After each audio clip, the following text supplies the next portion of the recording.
Good morning, everyone. Good to see everybody. Apologies for the technical difficulties, but hopefully we got everything sorted out and are and everyone's able to connect. I guess we're going to kick it right off, and I will call to order the Public Improvement Commission hearing of March 3rd, 2022. Mr. Liming, would you take a roll call? Certainly. Would the representative from the Public Works Department please say his or her name? Yashra Franklin Hodge, Commissioner. Property Management Department. Joseph Callahan. Transportation Department. Amy Cording. Inspectional Services. Ryan Ronan. Water and Sewer Commission. Denise Devlin. Disabilities Commission. Sarah Leung. Very good. We have quorum. All right. At the request of the Public Improvement Commission staff, the acceptance of the minutes of the PIC hearing held on February 17th, 2022. Do I hear a motion to approve the minutes? I'll make a motion to approve the hearing minutes of February 17th, 2022. Second. All in favor? Aye. Aye. Aye. Any opposed or abstain? So moved. All right. Moving on to our first item of new business. Let's see. So first item, Harold Street, Hallworthy Street, Hollander Street, Roxbury, highway discontinuances, widening relocation extension on a set of joint petitions by the City of Boston Mayor's Office of Housing and the Boston Redevelopment Authority, DBA Boston Planning and Development Agency. Chief, sorry, we actually should run the Friend Street public hearing item first. Oh, I'm sorry. No, you're absolutely right. I skipped right over the public hearing. Apologies. We'll step back to the new business in a moment. So public hearing one on the petition by Crown Castle for a granted location to install replacement telecommunications infrastructure within Friend Street Public Way, Boston proper, located on its southwesterly side at address number 222, generally between Anthony R.I.P. Valenti Way and Causeway Street. This was new business on February 17th, 2022, and is shown on a set of plans entitled City of Boston Public Works Department Engineering Division Grant of Location Plan, Crown Castle, 222 Friend Street, Boston, 4 sheets dated January 26, 2022. Would the presenters introduce themselves and their affiliations and provide a overview and a report back around this project? Yes, good morning. This is Anna Simashka. I'm from Crown Castle, and with me today is Brian Cunningham, and my video is supposed to be not working. Anyways, as a matter of fact, we're withdrawing our petition for this grant of location on Friend Street to review the commissioner's feedback and possibly make changes based on that feedback. Excellent. Mr. Liming, do we need to take any action for withdrawal? No, we don't need to take a vote on it. It's just a matter of accepting the withdrawal, and they can come back later. Go ahead, Para. Sorry, they have to withdraw without prejudice, and then we have to approve their withdrawal without prejudice. I'll make a motion to withdraw the public hearing item number 1 without prejudice. Second. All in favor? Aye. Aye. Aye. Any opposed? So moved. All right. Thank you. Thank you very much.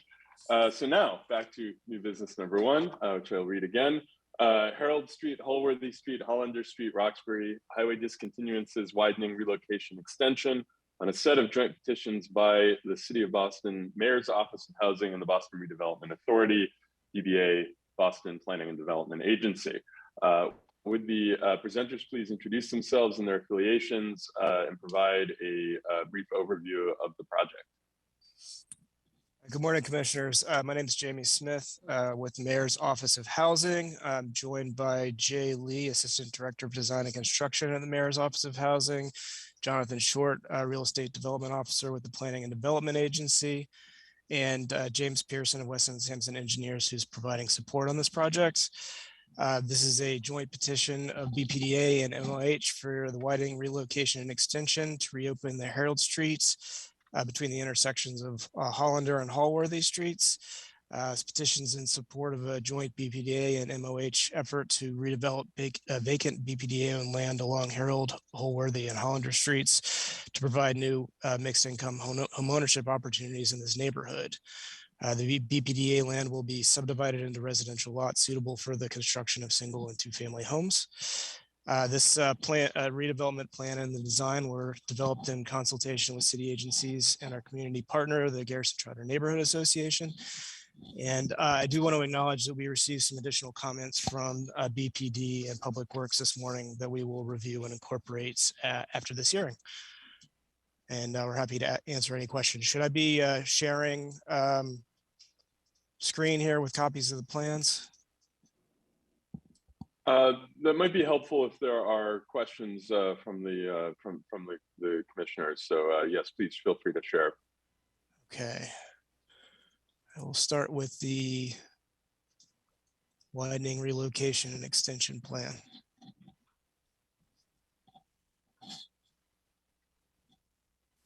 You can zoom that in a little bit and perhaps just very quickly give folks a sense of what they are looking at. Yeah, so this is the section of Herald Street that we're proposing to reopen between Hollander and Hallworthy Streets. There are some proposed footprints of proposed buildings as part of the redevelopment shown here as well, and curb cuts. Excellent. And is there a discontinuance plan as well? Yes, two discontinuance plans for sections of Hallworthy and Hollander Street. Give me a moment, I will share those as well.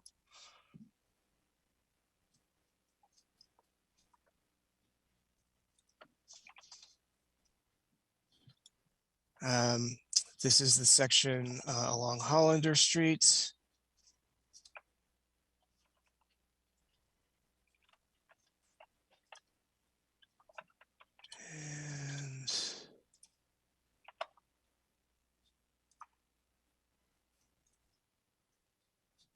Hallworthy Street here.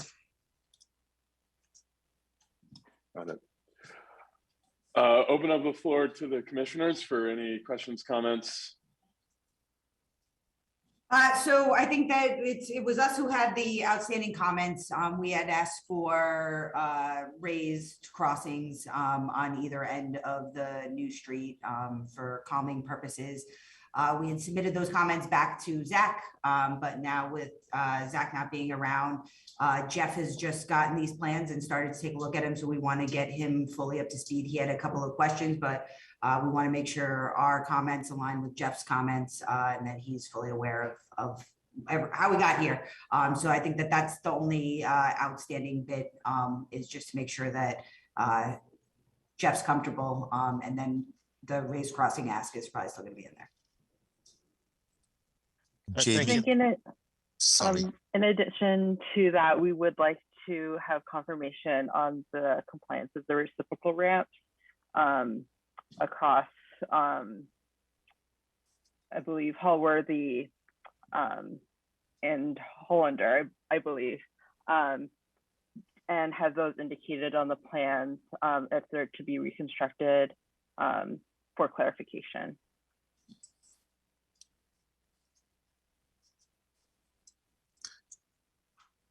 Jamie, can you go back to your Hollander plans, please?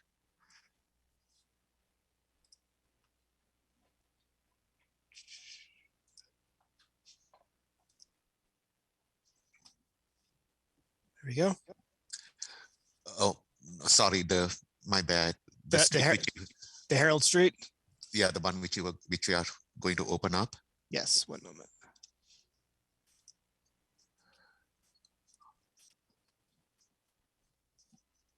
Thank you, Jamie.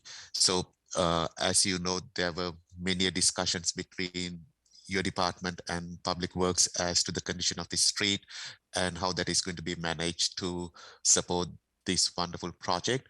I just want to make sure that we are all on the same page and I did miss something.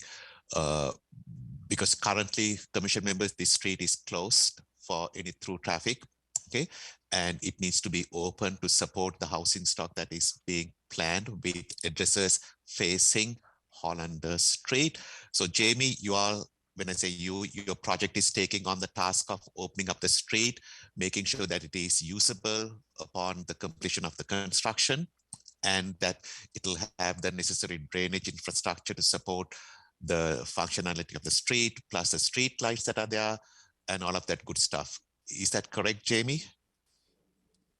Yes. Jay, do you have anything to add to that? Hi, Jay. If you could add or subtract anything erroneous that I may have mentioned.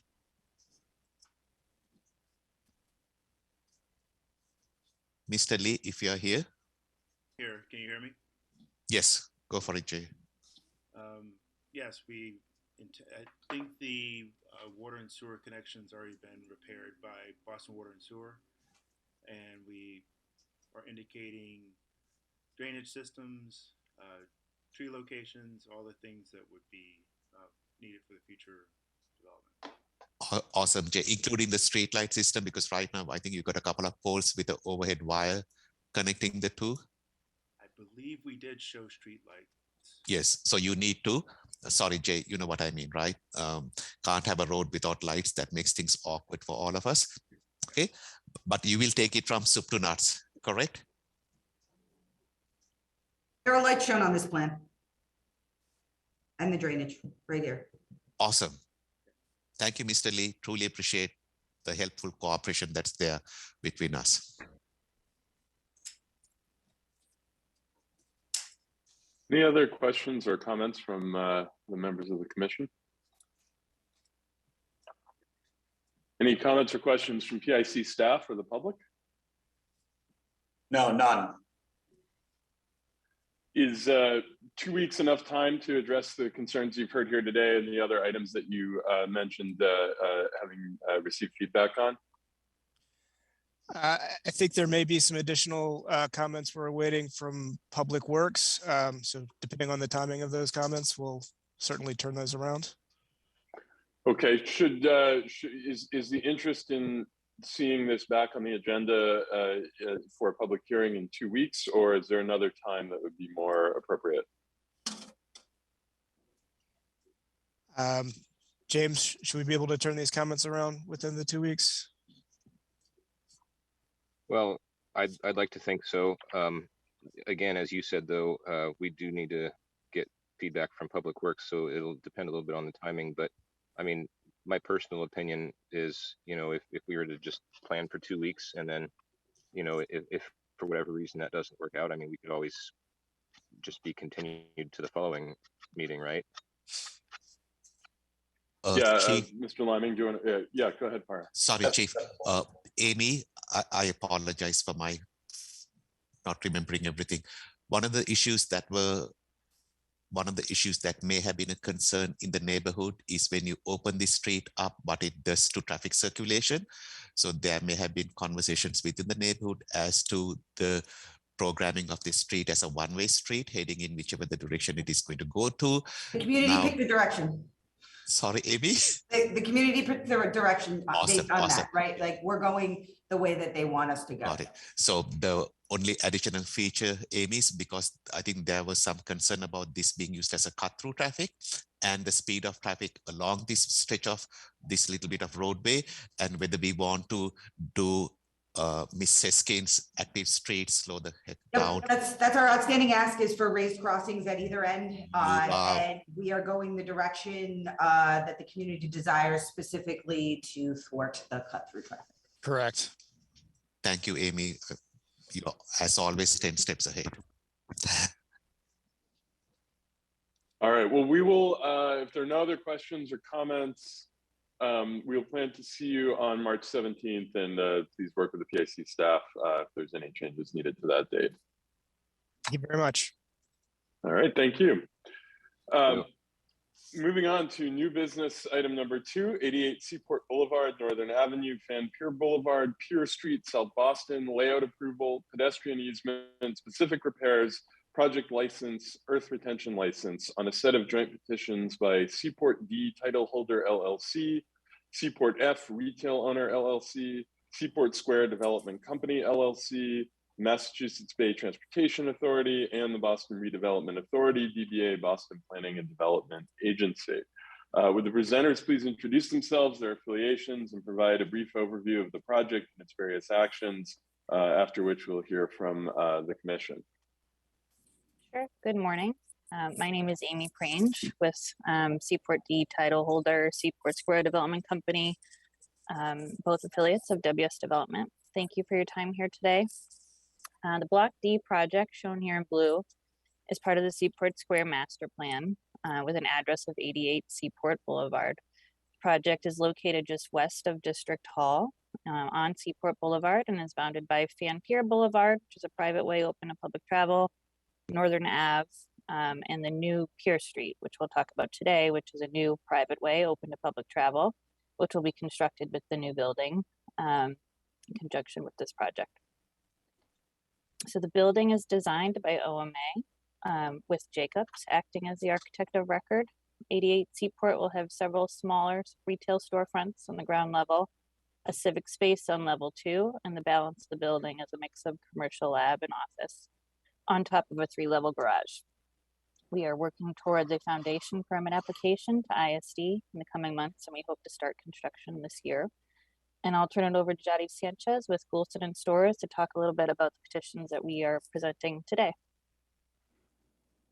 Good morning, members of the commission. My name is Jody Sanchez from Goulston and Storrs, here on behalf of the petitioners, Seaport D Title Holder LLC, Seaport F Retail Owner LLC, and Seaport Square Development Company LLC. In connection with the project that Amy just presented, we're respectfully requesting approval of the following actions. The first is a layout approval of a new private way open to public travel called Pier Street, just on the east side of the project. That is being constructed in accordance with the proposed and constructed in accordance with the approved PDA plan. The second is approval of specific repairs within Northern Avenue, Seaport Boulevard, and Van Pier Boulevard. The third is a canopy license within Pier Street, Seaport Boulevard, Van Pier Boulevard, and Northern Avenue. We're also requesting a temporary earth retention system within Seaport Boulevard, Northern Avenue and Pier Street, as well as a pedestrian easement along Seaport Boulevard, excuse me.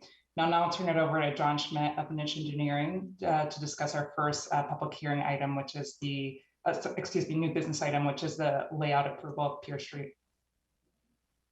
Good morning, Commissioners. John Schmidt of Niche Engineering. I'll start below grade and work our way up for the actions that we're seeking approval on.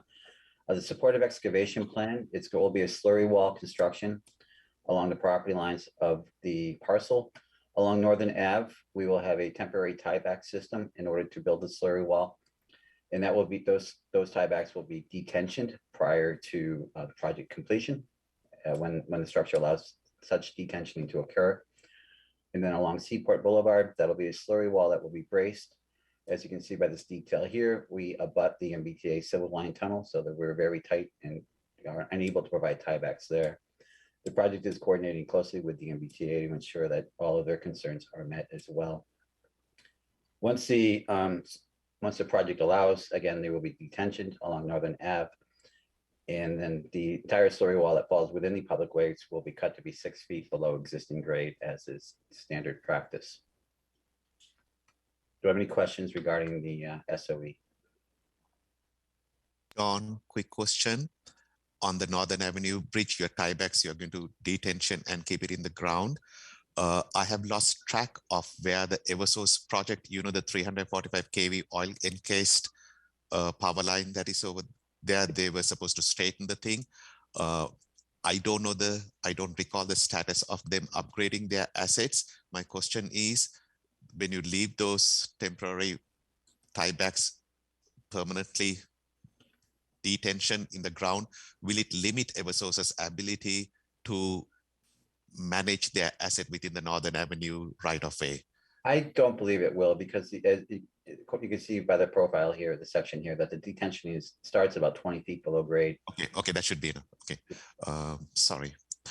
Okay. Also, Chief, a bigger issue, Amy, could you be ever so kind and put that very first photograph, not the photograph, the sketch that had the master layout of everything?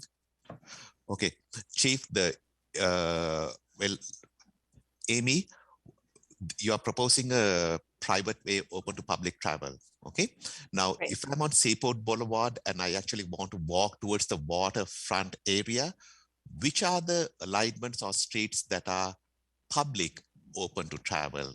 This is so that we all are mindful of the various north-south links that are completely public. Can one of you all just remind all of us? Sure, it's so Sleeper Street is public. And the next street north-south is Pier 4 Boulevard. Okay.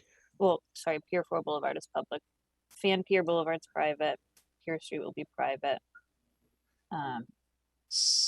Yeah, so that'll take me up to Northern Avenue. Beyond Northern Avenue and the waterfront, what are the public ways? I mean, public meaning public streets that are open to public travel. If you allow me, along on the Fan Pier development, all the streets within Fan Pier are private ways open to public access. So these are all private ways. Pier Street, Pier 4 extension, I believe I think the public layout of this ends here, and I believe this is a private way as you work your way down this end here. And then we have the public green as well that allows access, and the Chapter 91 requirements for public access along the waterfront as well. It's just an editorial comment on my part about the lens of how things get seen in terms of the true public access within this whole domain of the Harbor Walk, where yes, you can get there, but you are traversing on a private way that is open to public travel, which means it gets regulated without the city's true oversight. Right, and part of what we will do is our street signs will call out private ways open to public access, so there is never any question about who controls what street. We've done it similarly in Fan Pier when we developed that. Chief, it's just a point of observation over the evolution. It seems like a very exclusive gated community. It's just another lens, okay, between Northern Avenue and the waterfront. Okay, and now we are extending that exclusivity between Northern and Seaport Boulevard also. Okay, and just this is action with the Public Improvement Commission takes. Just want to let all parties know how it is going to play out in 5 years. So I guess kind of maybe related to Para's question, but I think that the outstanding comments or questions that we have on Pier 4 after talking to Pat is that I don't think we understand what's supposed to be on it. I know that it being flexible is kind of a part of the program, but if we have 20 feet, what's the regulation that is proposed on the side of it? It's going to be one way. Is it no parking? Is there parking? If there is parking, what is that parking? I think that our specific ask is going to be to have a raised crossing at either end of this. This feels like a thin kind of pedestrian scale street, which I think brings me to my next question is, do we need cars on this street? I know that we had Fan Pier out there for a while built and we closed it and it's been a restaurant ever since. I know that will open, but maybe that type of pedestrian character aligns kind of well with this street. We can lay it out as a street, but do we need to start with vehicles out here, I guess? And understanding that there's retail and we need to figure out how to get them the stuff that they need. But if this doesn't have parking and it doesn't have garages, could this potentially start as a cafe pedestrian street like Fan Pier has been these past couple of years, with the ability to open it to travel? But it being northbound and you not being able to cross the median here means that it's got very limited use from a circulation perspective. Yeah, sure. I can just jump in for a minute. I can assure you, Para, that there will be no gates installed in any of these streets. And we do want them to feel like public ways. That's very much part of our design intent.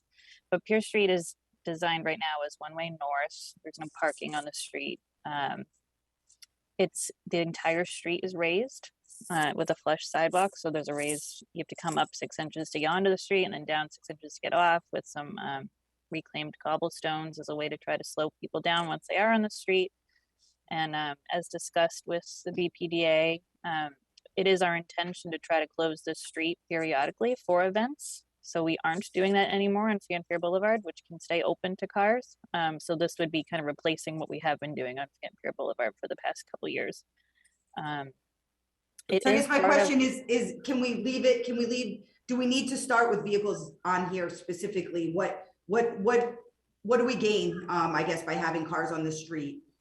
Yeah, I think Guy Booth is on the line with HSH. Is this part of our master plan transportation study? We had shown this as being one-way north. Yeah, no, and I'm not disputing that. And I'm not saying that we even take away that as an option. I'm just saying that because we've had Fan Pier closed for so long, and your desire is going to be to close this seasonally, that maybe that this can just be limited, right, access street and become more pedestrian cafe. And, you know, if a point in time, it needs to be that. But I think also to the point of it being tabled, and I'll defer to Sarah on some of this stuff, but you've got ramps and stuff that look like we're coming down and coming back up again at either end. So if this whole thing is tabled, it should present kind of a more solid curb edge at the gutter line, as far as a continuous sidewalk without ramps and right, like the tactile stuff and all that has to be, I think. Yeah, Amy, we will take a look at tabling this. It's not something we considered because it wasn't part of the master plan, and that question hasn't been raised till today, but we will look at tabling this. And if you allow me to look at, provide you a cross section of the roadway, it'll explain it a little bit better. And it really, you're correct. It lends itself to the pedestrian experience, which will allow vehicular access, but doesn't encourage vehicular access. And by tabletopping that, it will also add to the conversation about making it less of a street and more of a public access. But the cross section of the roadway is here. We have our 88 Seaport building here. This is actually a 6-foot wide concrete sidewalk. This drawing hasn't been updated since we changed that. But we have a 6-foot wide concrete sidewalk. We have about a 6-foot wide frontage zone, which consists of the street trees, some flush pavers, as well as some plantings. And then we have a flush curb condition that visually delineates the path of travel with a 20-foot wide path of travel. That is the cobblestone that we spoke to. And then we mirror the same condition on the district hall side, where we have about 6-foot wide frontage zone with the boulders and the street trees. And there's also street lights in here. So for the vehicular access, it's very clear as your path of travel between the bollards, the street trees, and the street lights. You know where you're driving. It also prohibits vehicles from maneuvering out that lane of travel. And then we have the concrete sidewalk as well along the district hall. So yes, the intent here is to make it a private way open to public access, but if there's a way that you'd like us to revert, if we need to call it something else to meet the objection, not the objections, the goals that you're sharing with us today, I think that's something that we would entertain.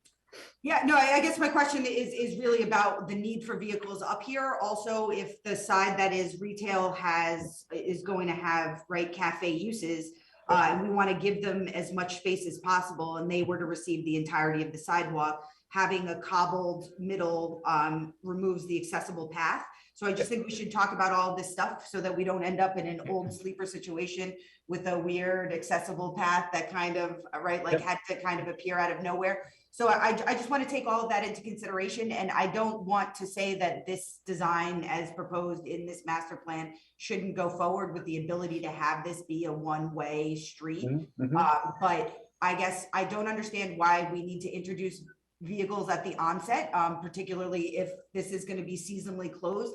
Can we start with it closed and leave it closed to vehicles, or allowing whatever needs to show up there to make deliveries, et cetera, whatever that is. And then at the point in time when we see a need for this, to have cars go up and down it, because I think that the fear is that a 20-foot roadway up there without it being enforced or regulated is just going to have people parking all over it in a weird shared space that it won't serve any purpose other than people parking where they shouldn't. I guess. So if we could start without cars, I think that that's a benefit. And I think the rest of it is just thinking about it from the perspective of, I mean, like, it was more Amy's thing, but like, if we want cafes out here, I just think that, right, if we want to maximize their space, let's make sure that we have the compliant path, so that if they're walking elsewhere, that we can give a lot of space over to a cafe and still have a accessible path down the street. Yep. So this is Guy Busa here, from Howard Stein Hudson. You know, my recollection, and John, you could correct me if I'm wrong, or Amy, that Pierce Street here is never been a critical link for vehicles. You know, the critical link for vehicles down here is the extension of Northern Ave, which is now Pier 4 Boulevard, right? And Sleeper Street. And Parry, to your point about this feeling exclusionary, you know, I lived down here for 4 years, and the look and the feel of these streets and the signage as mentioned is never felt anything other than a public way, really. The signs, the parking signs even look like BTD signs, but then they say, you know, it's managed, the Fallon properties, for example, it's managed by a private contractor. So thanks, Guy. Yeah. So for the benefit of Chief, as we all recognize, this is the fourth political administration which we are managing these projects, you know, from the time of the Menino, Walsh, Janey, and the Wu administrations. And I'm just trying to put everything out that was relevant or irrelevant. Now, I'm sure you all remember some of the conversations that were there between the Boston Police Department and the state police as to who gets to regulate the streets in case if there was an accident. And so that was just a conversation between Massport owned not Massport, you know, the properties that are between Boston and Massport / EDIC. And then this whole notion of public versus private, just bringing all of that into the conversation to ensure that the lens which we are looking at this stuff as we continue to approve is as transparent as possible. That is the singularity of the purpose of me putting this thing on the record. Okay. So I'll now speak to the specific repairs. Our first request is a series of recharge wells along Northern Ave. We are providing 5 wells along Northern Ave that started our building and then extended in front of District Hall, a parcel that we still control.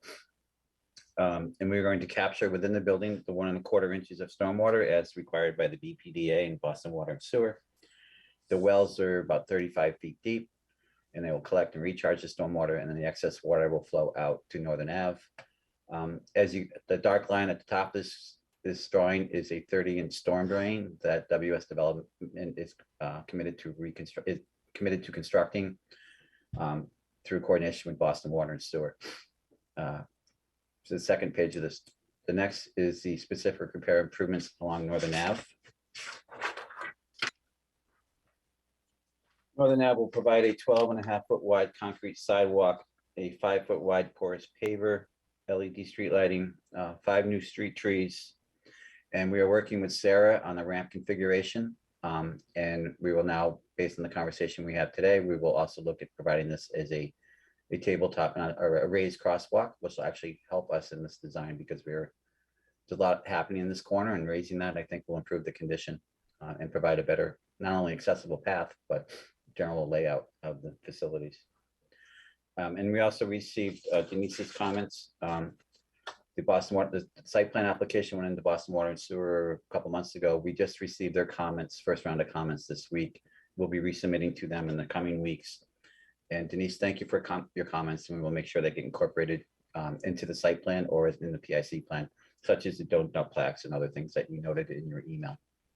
Thank you, John. On Seaport Boulevard, we have a 10-foot, Seaport Boulevard is an interesting component here, as is all of Seaport Square. Let me just first say that there is now, presently there's a BPDA easement here that we are, through these actions, we will be reestablishing that easement as a pedestrian easement open to public ways that will fall under Public Works of the city of Boston. And that was a request that was made by Public Works in the last week or two. But what we have here is a 10-foot wide concrete sidewalk, a 10-foot wide pervious paver planting zone between the curb line and the sidewalk. We have raised planters within this area that are raised about a foot above grade. And then we have the pervious pavers, and then we have a series of benches here too. It's as well as 4 new streetlights. Along the building face in the easement area that I spoke to, we provide a concrete access to the main entrance with recessed doors, and then we'll have the accessible pavers along the frontage of the building as well. As we move to Fan Pier Boulevard, which is a private way open to public access, we need to change this label because it's an existing private way. This was approved back when parcels B and C were permitted in 2014 or 15, around that time. We're now constructing the sidewalk along our parcel, which will also serve as the loading docks and for the loading and access into the building itself. Fan Pier Boulevard as well as Pier Street are laid out as private ways because they are over garaged. The B, C, and D, BC, and now this D parcel will have one shared garage with access through Sleeper Street. But we have at-grade loading docks here coming off of Fan Pier Boulevard. So this is really and then it also mirrors the loading docks that we find across. I believe there's a loading access across the street here, parcel C. Sorry, just to jump in, there'll also be garage access off Fan Pier Boulevard. So you would be able to enter or exit from Sleeper Street or Fan Pier Boulevard. Thank you, Amy. And as we move to the next, so we're into the details. So those are the specific repair requests we have for this project. We just spoke to Pier Street private ways a few moments ago, so I won't get into that again. And we do have an ask for canopies and banners on Northern Ave. On Northern Ave, we have 2 canopies. They're at 10 feet above grade. They project approximately 3 feet out. They're internally drained and heat traced. We also have 7 banners along Northern Ave. Here's a detail of the banner. The base of the banner is at grade and extends approximately 15.5 feet up and projects into the public way less than a foot.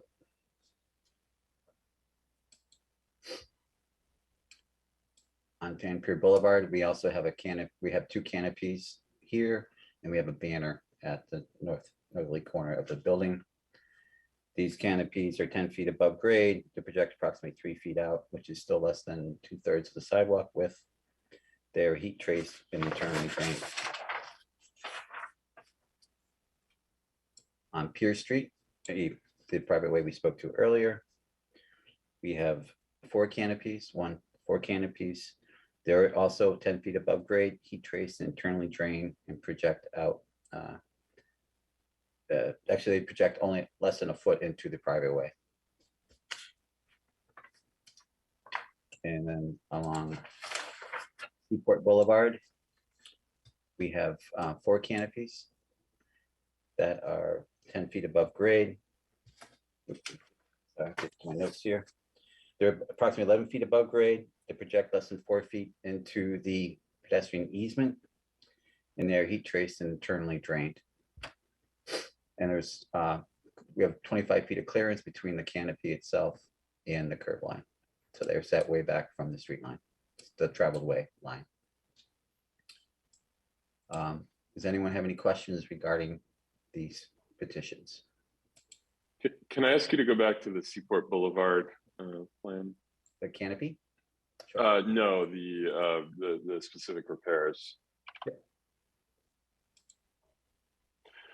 Can I ask how the curb extensions and the curb line is expected to interact with the park and protected bike facility that currently runs along Seaport Boulevard? And will this be a sort of similar condition to the other blocks along Seaport in terms of how that's handled? I'm not familiar with the facility. We're not changing the curb Yep. here, right? So Right, it's the curb layout. Curb same stays as parking. is. bike lane will At Pure continue. Street, though, you're introducing a new Yes. set of bulb outs and Mhm. and a new roadway there. So will the condition of how that bike lane travels around those curb extensions be the sort of same design and construction as the rest of Seaport Boulevard's facility? Yeah, there's actually no parking at District Hall or Seaport Common in this area where the new head house is being built. So the bike lane is at the curb, so that will continue straight across Pierce Street, back into where it the bike exists lane- today at the Block D. The bike lane runs where my cursor's going, is that correct? Well, It's up John, against the curb in there, but when you're in front of District Hall, there's no parking, so Correct. you're straight, and then it jogs in behind the parking after Pierce Street. It'll just do that at a different location. So you were at curb, you're staying at the curb the whole way. It's just where the curb jogs in behind parking is changing. We're happy to share a plan when we come back for public hearing, if that's helpful. That It will would be be the same. helpful. That would be helpful, and I think the specific concern is that the interaction of the bike lane and the curb extensions along Seaport Boulevard has created a lot of buffer space for cars to double park that often end up blocking the entrances and exits from the bike lane. So where you're creating additional curb extensions here, it would be good to show what barrier or protection you intend to put in place along that entrance and exit for the bicycle lane to prevent vehicular blockage there. I know there's been some addition of barriers in other parts of the lane, but would like to see that reflected in this. yeah, Amy, that's shown on the TAPA plan. If you want Mhm. to just grab that same detail. It's the same exact detail up and down Seaport Boulevard, right? Pretty much. Yes, we'll include that as part of our public hearing presentation. Right. Thank you. So that's the extent of the presentation. Any comments or questions from other members of the commission?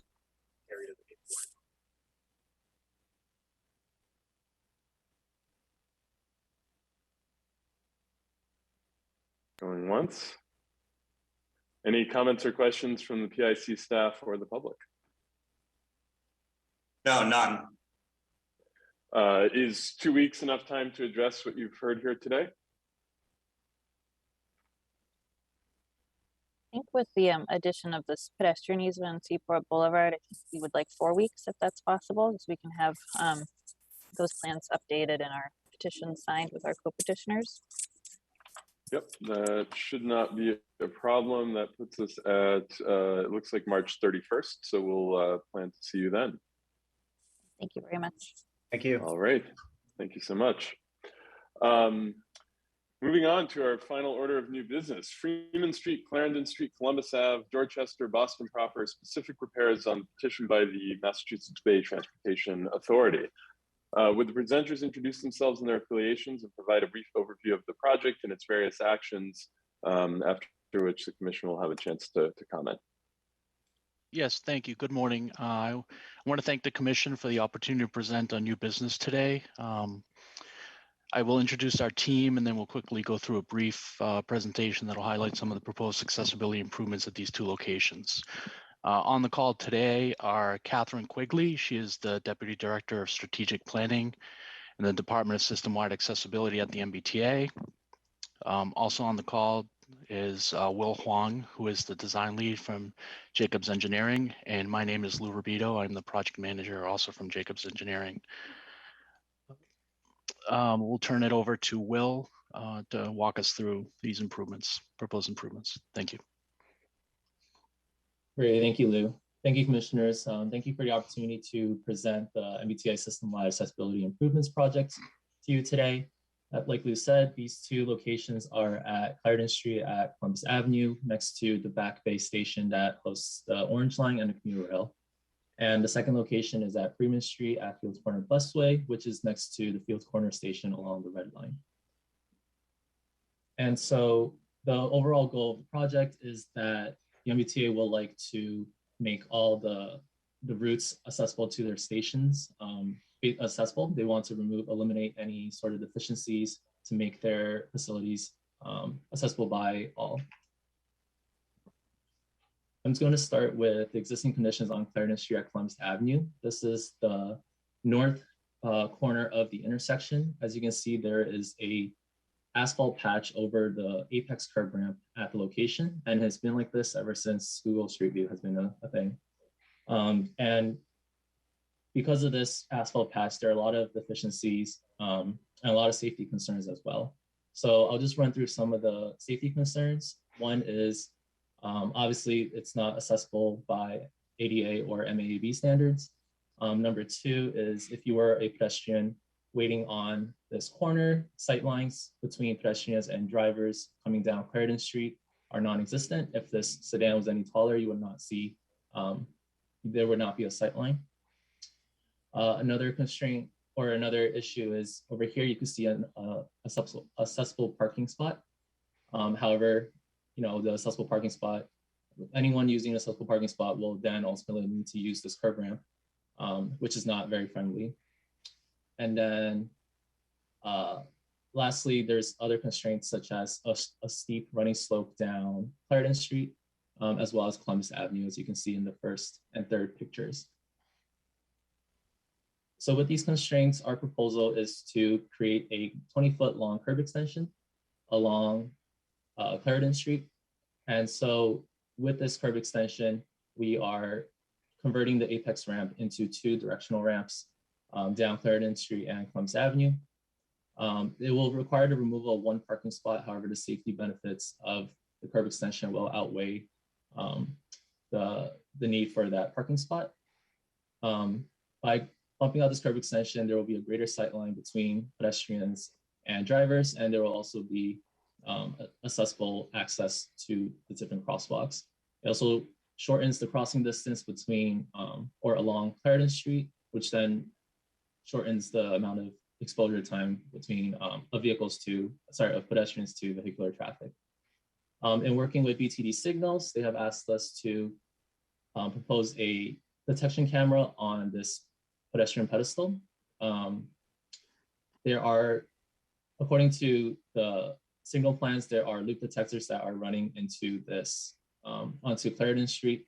It will be redundant. However, if the loop detectors were to ever fail in the future, the video detection camera will be there to support. And one last key element is that this location is on top of a bridge deck with the I-90 and the MBTA rails running underneath. And so the curbs will not be set into the bridge deck. They will be anchored into the concrete, which I can show later.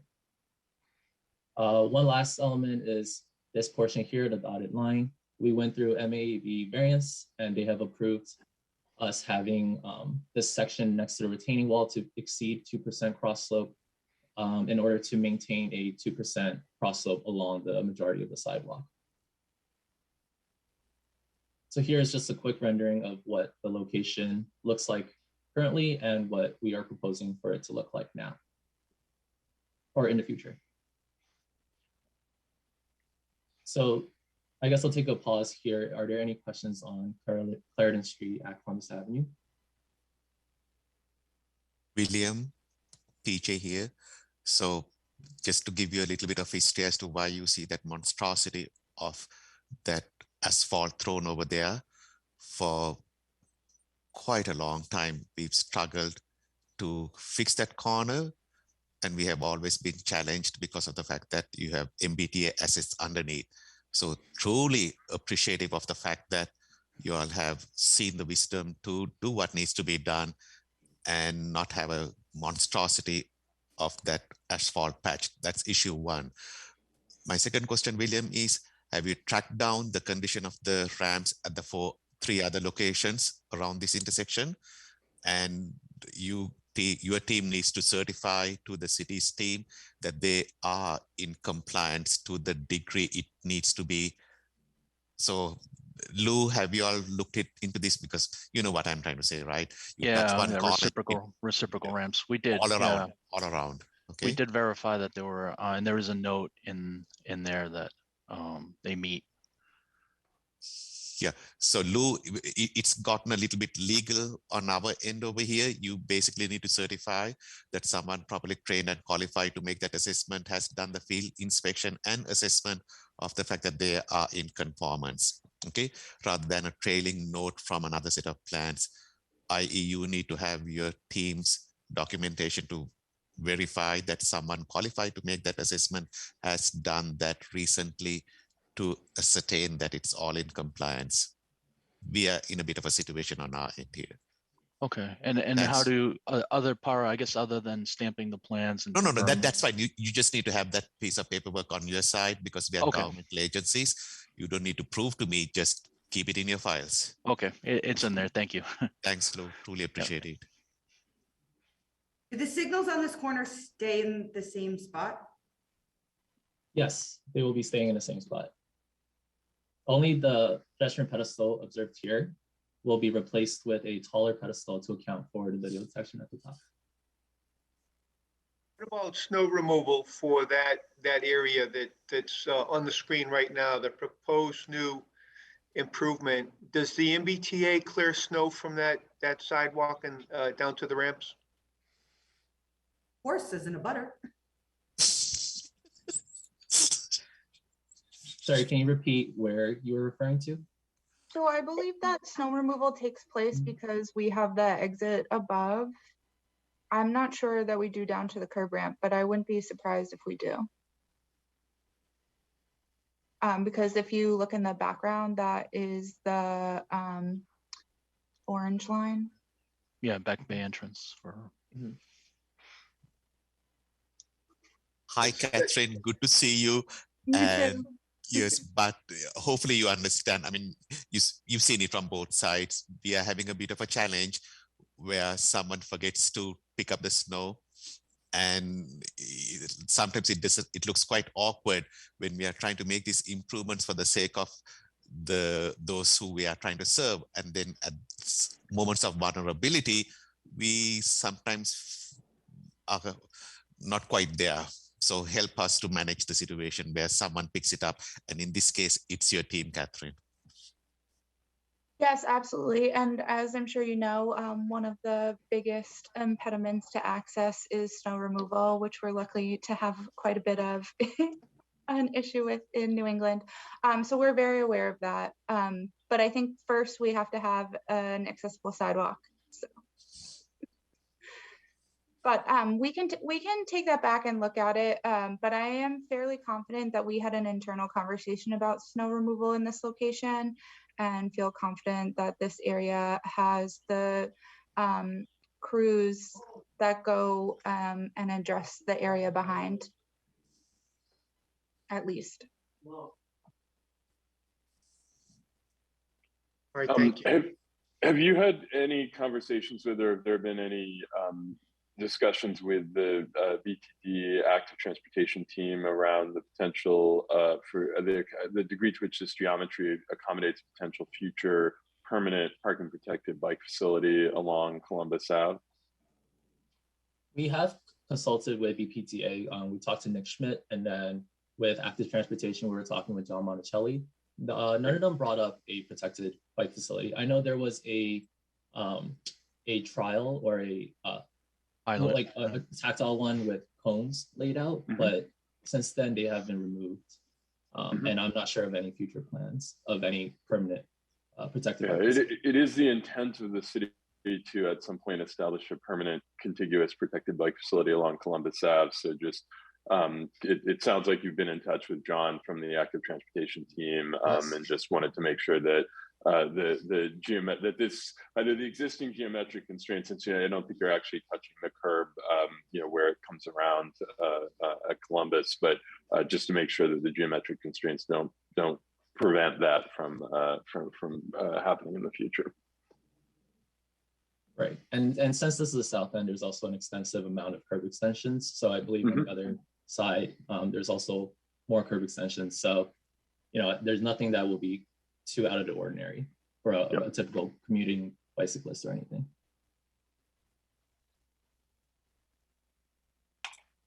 Hi, Catherine. Thank you so much for this presentation. I want to echo Para's sentiments of tackling this corner. I know it's not an easy fight, but we sincerely appreciate you tackling and designing this corner to increase access to your facilities and for access in general throughout the city. I mentioned this through our meetings with Will and Lou, but we just want to ensure that the accessible parking space, if that is at all affected during construction, that you just let our department know so we can have that relocated and coordinate with whoever uses that space. But other than that, we appreciate your partnership on both of these projects. Thank you, Sarah. Yeah, and we have added a note to our plans for the contractor to reach out to the Office of Disability when constructing and making sure that they don't impact that accessible parking spot.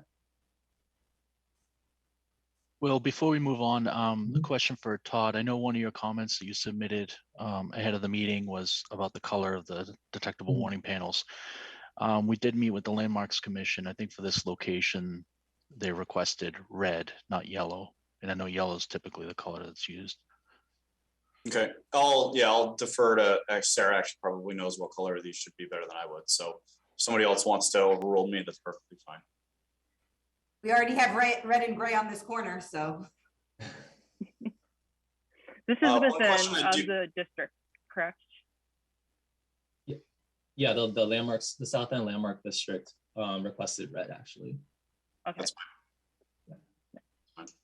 One question I do have actually is whether or not this bridge deck is the jurisdiction of the MBTA or MassDOT. I don't know if you know off the top of your head. We can double check, but I'm pretty certain it's MassDOT, not MBTA. Okay. I assume they're aware of what you're doing here. Yes. Great. Okay. Are there any final questions on this location? If not, I will proceed to Freeman Street. Okay. So this is Freeman Street at Fields Corner Busway. The Fields Corner Busway is owned by the MBTA. However, Freeman Street is owned by the City of Boston. This is 3 of the 4 corners of Freeman Street. The one on the left is the east corner. This is the south corner, and this is the west north corner. And so basically you see along Freeman Street, they're very narrow sidewalks. This sidewalk is about 5.5 feet wide. This sidewalk here is about 6 feet wide. And there are all these different obstructions. You see the grass and the weeds growing into it. So this is definitely not accessible friendly. I believe even at this pinch point, with the grass growing in, it might actually make it inaccessible. And then not only that, there's also posts along the sidewalk. And you can see that it's also an apex ramp. In the middle picture, you'll see an electric cabinet and a door that accesses this, warehouse. There's a mall that's on the other side of this building, or it's connected to the mall. So this is a loading area. And here you'll see that there's no level landing at the end of this slope. And also it's also a apex ramp. On this side, you'll see that the detectable warning panel is getting lifted, it's causing tripping hazards. There's this, island that houses the hydrant and a street light that Public Works has called out as a tripping hazard, or has many complaints that it is a tripping hazard. So with all these 3 locations, we are proposing the following. So this was the left picture. On this corner, we're proposing another curb extension. This will widen the sidewalk by 6 feet. And we are going to relocate this light pole and the handhold associated with it to eliminate that accessible deficiency. We are also going to create a 6-foot wide ramp going across Freeman Street. Similar to Clarendon, this will also eliminate any sightline issues between a pedestrian and a driver coming down Freeman Street. because of the removal of the first parking spot. And it will also shorten the crossing distance as well. And with this corner, then going to the second corner, there were a few constraints at the second corner. Like I said before, the door, the electric cabinet, the lack of level landing. So what we're proposing is a level landing on the sidewalk, a ramp that ramps down, and then a level landing at the base.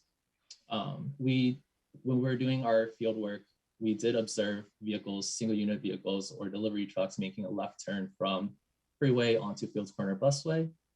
And that trampled the detectable warning panel at the corner. So in discussions with Active Transportation, they will prefer a bollard placed to deter vehicles from turning as opposed to expanding the radius of the curb line. And so that will be the bollard over there. In talking with the Office of Disabilities Commission, we are relocating the posts that was observed here to this location over here because it informs pedestrians that there's an accessible path north of the intersection. So with this location done, we move on to here. We are, at the request of Public Works, we are making a flush between the island and the level landing here. And we also are creating a level landing at the end of these two ramps. There were some constraints with the MBTA rail structure that is vertical. And so this was a design that we came up with Active Trans, Office of Disabilities and Public Works. And I think that should sum up the major changes at this location. Again, sorry, well, if you could just go back, just one additional comment that I think, Todd, you brought up was where we show as regrade and seed. Yes. I think your request was if you could make that cement concrete. Yeah, just loam and seed in random spots like that is it's a nightmare and ends up just looking terrible. So if we can just make it something that's easier to maintain or doesn't need maintenance, that'd be preferable. Also, one question I have, and apologize if I misheard you, but you're putting the, I believe it's do not enter signpost kind of at the back of the sidewalk on that corner, at the south corner of the intersection. Can that post be put right on the corner where you're proposing the bollard, so that we don't need a bollard and that we get it kind of out of the path of travel a little bit more? Or can the bollard and the sign be co-located at the corner? Yeah. Right, like I think the bollard needs to be there or the sign will come down. So I think that the bollard necessary, but I'm for the do not enter being more at the corner. Yeah.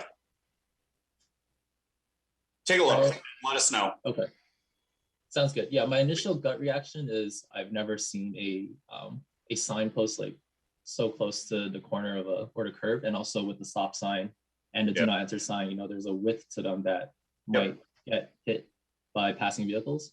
But we could take a look at that. Thanks. And was it not easier from a grading perspective to just have this be a continuous crossing across Freeman? Continuous crossing across Freeman. Yeah, like you're right. Like if you just brought the whole thing up. Oh, as like a raised crossing, basically. That is an option. I think then we'd be chasing it for the two other crossings across. Right? Well, you raise the other side too if you want. But yeah, I mean, just across Freeman, particularly on this tight corner, it seems like you almost, right, like there's a lot more space for stuff if we don't have so much ramping that is required. Yeah, I think we would have to look at other things, other factors such as drainage and. Yeah, no, I'm not looking to make it harder, right? So. Yeah. So for some background, we assessed all of our stations for barriers, and in that we did the exterior and access points. So we did that system-wide at hundreds of stations, and we looked at all of the path of travel major barriers, and these were prioritized. We looked at 12 stations. We're doing a number of other station work on our own property and in other municipalities. So we're trying to fix major barriers without making major projects for ourselves, so that we can system-wide remove barriers. So we only have so much money for this project. So I'm a little hesitant to start chasing drains. Definitely not trying to add money. It was because it's so flush out there today that I thought it might be easier. I'm not looking for heroic measures, particularly here. It was a kind of a, do we get all of the things with less warping and ramping that has to happen at all those corners if we just make it continuous? But yeah, if it costs money, then it's not an ask. Yeah. Catherine, again, I cannot echo how thankful I am and many of us over here for what you are doing over there. Okay, so the system-wide accessibility, truly very appreciative. William, one small comment: you have narrowed the roadway by moving the curb edge stones. You should give a dimension, because right now I have no idea whether I've gone from X to Y and whether Y is enough for a cockroach to go through. So William, do you have a sense of what is the net resulting edge stone to edge stone width? Yes. So you and two things, you tell me what it is now and then actually show it on the plans, because otherwise the commission members might be approving something that is 10 feet wide and that would be awkward. Right. Okay. Definitely not 10 feet wide. I know, but then again, what is it, 11, 12, 15, 17? Is it enough for the city's functionality as much as you are trying to accomplish accessibility, but we want to make sure it is balanced? Yes, and that's why Amy suggested another way of doing it. But then I'm also mindful of Catherine not busting her budget on the first job. Okay, so William, this is why you are here. Sort it out, but dimension this drawing so that someone can actually understand the consequences of the width, increased sidewalk width, and the resulting lesser roadway width. Okay, am I making sense to you, William? Yes. I hope to God. So the width is 14 feet. There you go. There you go. Okay. All right. You hit the bare bone minimum threshold.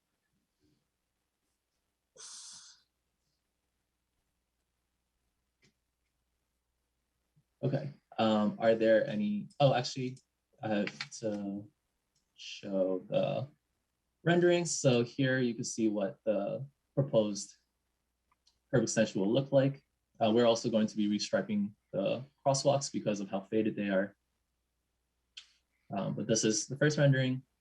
Second, here you can see the proposed signs, the bollard, the post, as well as the ramp.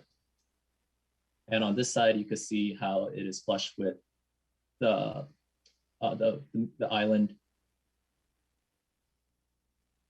And lastly, here is the last intersection.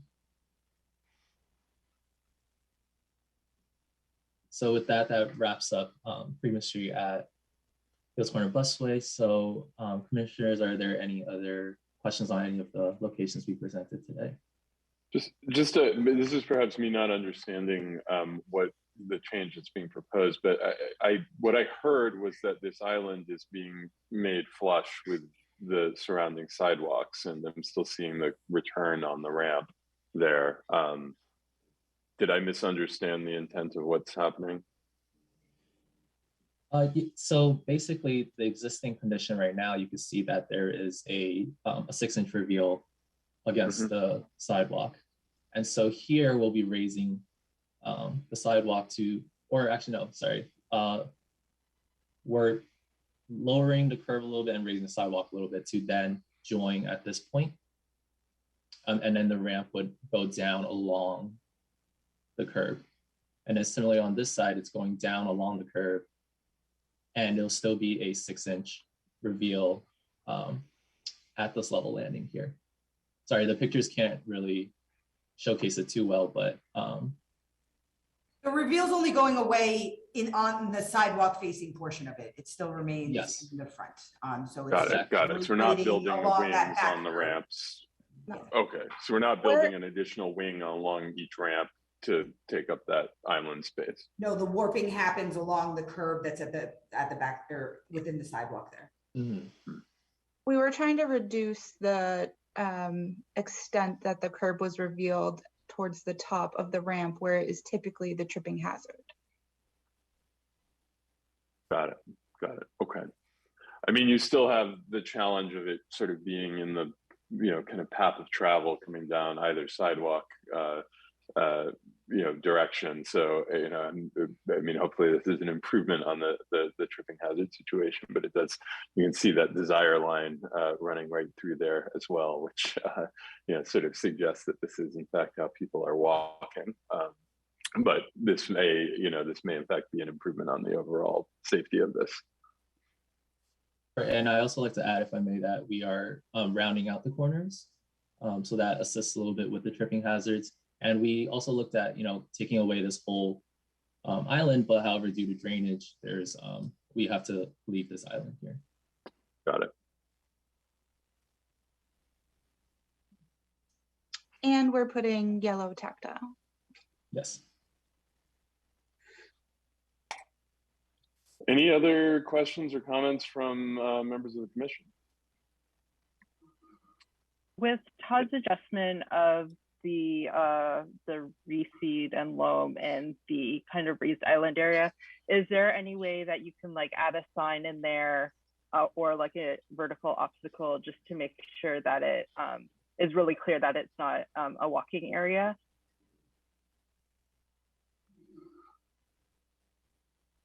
Yes. Trying to think of what kind of sign.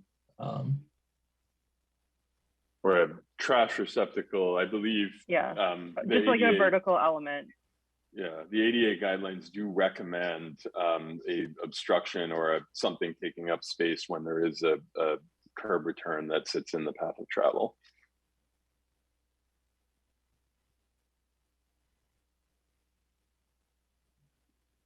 Yeah, we can look into that. I don't know if it's a bollard or something similar to. Don't need a bollard, just any sign, trash can, whatever. We can discuss that. Okay. We like to avoid bollards if possible. You can add another do not enter on this side. Well, how do trash cans work? Who empties the trash can then? I can check. That's why I go with the sign. If we decide that a trash can is the most preferred option, I can check with our operations to see if it's something that they could include in their inventory. But yeah, I agree with Amy. A sign would probably be the first choice. Or a leftover newspaper kiosks, which we have in abundance, the ugly ones. Just take it from our operations yards, put it over here, and so. Sorry, bad suggestion. I'm just kidding. No, it's fine. I was just thinking the overall reveal is 6 inches, which is a typical curb reveal. So technically, if that is concrete and it's smooth and continuous, why can't it be a walking space? Because the people who are going to trip over our lower no vision would not be reading the sign. So it's not an extensive curb where somebody would be falling off of it. It's a typical curb. I think the issue is just that it is in the path of travel in a way that curbs typically are not, right? So if you're sort of walking straight down either sidewalk, you would find yourself, you have to make a turn in order to avoid that curb. So having something that amplifies the visual significance of that need to go around the island is beneficial.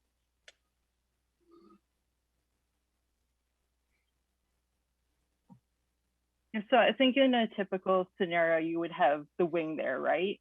And so since these ramps don't have wings, in 521 CMR, it does say if you have a landscaped area or if you have a vertical element, just denoting the fact that it's not a walking area, the return curb situation is allowed. So since we're kind of transitioning the space from a landscape area, like a grassed area, to something that's paved over, we just want to make sure that it's crystal clear to folks that there's something key detectable there.